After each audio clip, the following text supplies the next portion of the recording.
Increased flooding in Alabama over the last 2 to 3 years has massively increased compared to the last 10, 15 years. As some Department of Insurance restrictions have loosened up recently, it's allowing for more companies that come into the state to offer coverages and offer options.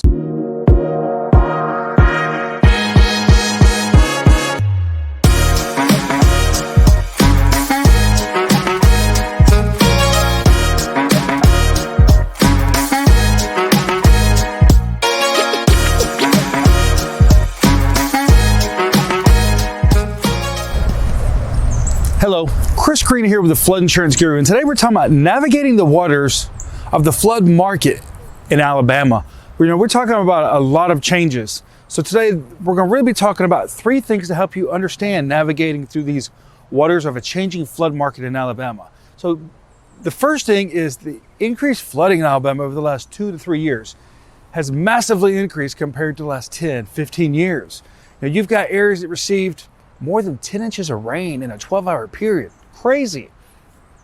You've got areas where it's not uncommon for them to receive 4 inches of rain in a 2-hour period because of all the severe flooding, flash flooding, and even flood warnings and emergencies that are happening in areas like Pelham, Alabama, Alabaster, Alabama, Hoover, Alabama, Coleman, Alabama. These are all areas that have experienced significant flooding over the last couple of years that haven't really had this happen over the last 15 years.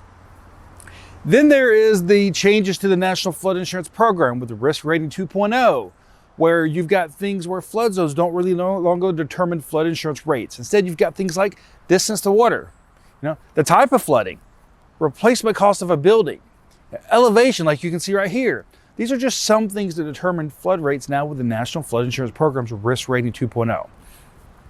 Then with some recent changes to Alabama laws, there is the development of the private flood insurance market in Alabama. Traditionally, you had some companies that would do business in Alabama that some wouldn't.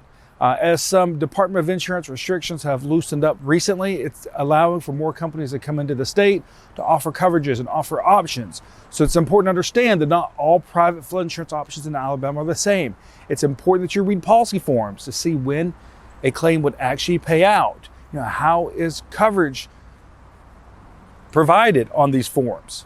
Do you have to insure for 80% replacement cost and 90% replacement cost?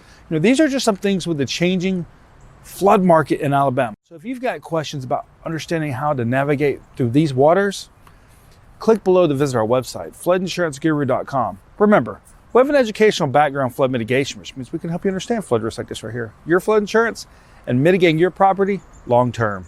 Thank you.